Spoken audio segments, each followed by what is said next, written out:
Bom, eu finalmente terminei de ver a primeira temporada do Sandman. E aí eu quero conversar um pouquinho com vocês sobre isso. Vamos lá então?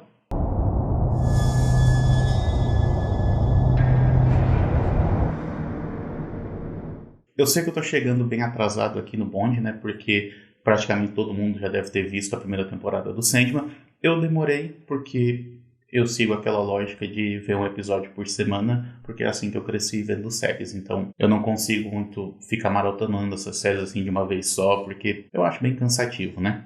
Então assim, eu demorei e eu acho que foi bom também ter demorado um pouco, porque deu tempo de digerir um pouco mais as informações e pensar mais a respeito do que foi mostrado, né, do que eu vi na série. E aí eu quero dar minha opinião aqui em relação aos aspectos que eu mais gostei e aos aspectos que eu menos gostei a respeito dessa série, porque eu acho ela bastante mediana, tá? Eu não fui nessa onda de exaltar a atração como sendo a melhor coisa do mundo, eu não acho que foi. Eu acho que ficou um pouco aquém do que poderia ter sido, mas ao mesmo tempo, em alguns aspectos, eu acho que ela funcionou muito bem. Então, vamos tentar dar um contexto geral aqui. Em primeiro lugar, eu quero falar sobre o meu conhecimento prévio a respeito do Sandman. Eu diria que o meu conhecimento ele é mediano em relação ao Sandman. Eu tenho as HQs aqui em casa, eu tenho 4 HQs aqui, daquela coleção grande, né? Eu já li 3 dessas 4, eu ainda não li tudo, acho que tem mais uma que eu preciso comprar ainda. Então, assim, como eu disse, meu conhecimento é mediano. Mas eu acompanhei o arco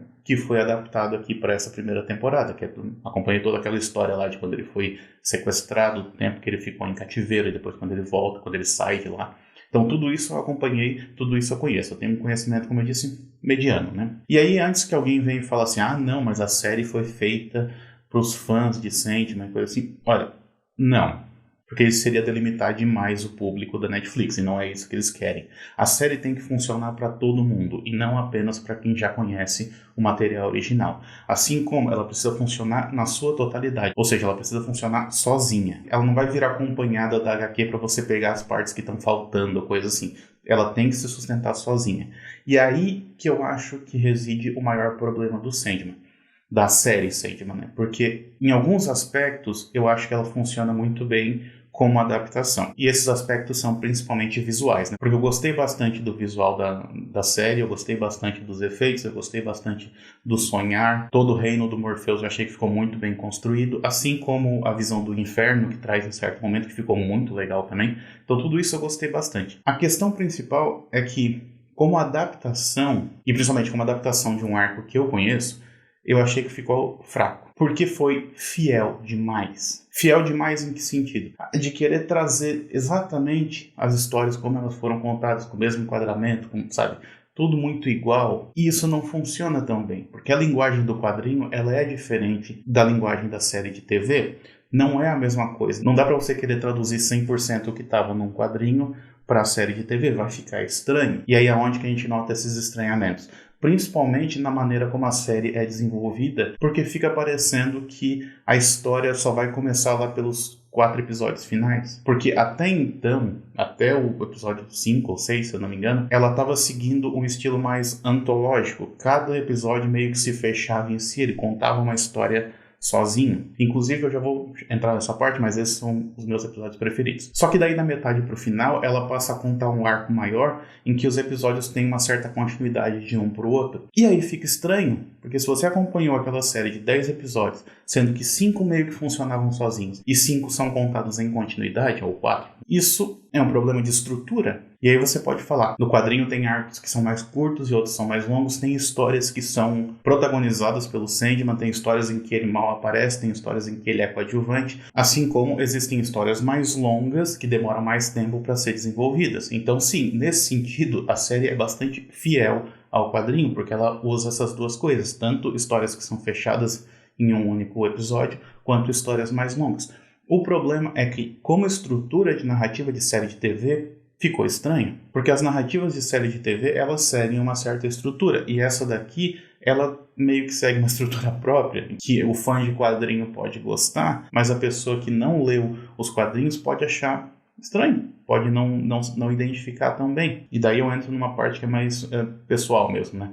Mas, pra mim, os episódios que são fechados, os episódios que funcionam sozinhos, tipo aquele episódio que se passa todo num restaurante, numa lanchonete, né? ou então aquele episódio em que ele acompanha a morte e depois ele vai lá e acompanha um cara que não quer morrer. Esses pra mim são os melhores episódios. Eu acho que ali é onde a série funcionou e funcionou muito bem.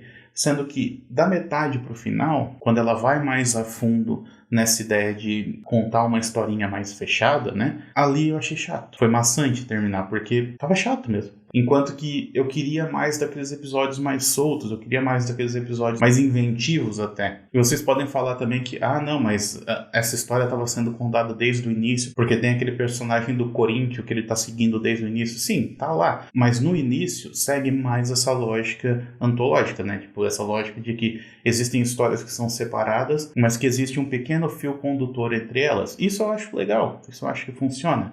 De resto, eu acho que não. E aí eu entro nessa questão da adaptação em si. Porque o fã do quadrinho, ele quer muito ver essa adaptação fiel. E esse conceito de fidelidade, ele é extremamente problemático. Porque não existe fidelidade em adaptação. Bom, são duas coisas diferentes, não tem como você ter as duas coisas. Ou é uma ou é outra. E pessoalmente, eu prefiro muito mais algo que se difira um pouco do original, mas que funcione dentro da mídia para a qual ele foi produzido, do que algo que seja simplesmente um quadrinho filmado. Porque o quadrinho filmado, a gente já tem o Watchmen do Zack Snyder. Tá lá. Praticamente tudo tá lá. Tirando uma mudança que ele faz lá no final, de resto tá tudo lá. Mas não funciona tão bem, sabe? E por que naquele caso também não funcionou tão bem? Porque o Zack Snyder estava tão preocupado em fazer algo que fosse fiel ao material original, que ele esqueceu de ler o subtexto daquele material, o que de fato dá consistência para aquele material. E no caso do Sandman, eu acho que isso também acontece, porque visualmente tá tudo lá. O quadrinho tá lá, é o quadrinho filmado e tal. Mas falta um pouco dessa magia, no sentido mais abrangente, tá? Que o quadrinho tinha e que a série não tem. Ela é fiel dentro desse contexto, assim, de as informações são apresentadas de uma certa maneira nos quadrinhos e elas são apresentadas da mesma maneira na série. Mas não precisava ser. É preferível que seja um pouquinho diferente, mas que funcione. Vou dar um exemplo, então, de algo que eu conheço com mais propriedade. Eu gosto demais do primeiro filme do It, A Coisa. Eu já li o livro do Stephen King. Inclusive, se vocês quiserem que eu faça um vídeo sobre o It, avisa aí que eu faço. Mas eu gosto demais do primeiro filme. E ele muda muita coisa do livro do King. Uma das coisas que ele muda, por exemplo, é a estrutura, porque o livro do King ele é contado em dois tempos diferentes, que vão se alternando ao longo de todo o livro. No caso do filme de 2017, isso não acontece. Eles contam uma única história que se passa em um único tempo. E eles mudam o tempo em que a história se passa também, né? No caso do Sandman, eles também fazem isso. E pra mim funciona porque, apesar de não ser fiel, apesar de mudar muita coisa do livro original, ele traz consigo o espírito daquela obra. Ele traz consigo aquilo sobre o que aquela obra queria falar. Então ele traz o significado por trás da obra, enquanto que no caso da adaptação do Sandman, ele traz a obra em si. Ele é autorreferencial, ele referencia a si mesmo e nada mais. Eu achei que ficou aquém do que poderia ser. Mas eu quero saber a opinião de vocês nos comentários. Diz aí, primeiro, se vocês gostaram ou não gostaram da série, e mais importante, além da sua opinião sobre gostei ou não gostei, diz se você já conhecia ou se você não conhecia os quadrinhos, se você já leu ou não leu, porque eu acho que isso vai determinar muito de quem tá gostando, é porque já leu o quadrinho e tá vendo o quadrinho refletido na tela, ou tá descobrindo agora e tá gostando por causa disso. Essa é uma curiosidade que eu tenho, então deixa aí nos comentários. Espero que vocês tenham gostado desse vídeo, se gostou, deixa o seu like aí também, né? Se inscreve no canal, me segue nas redes sociais, vão estar todas linkadas aqui embaixo. A gente se vê na próxima então, até mais, tchau, tchau.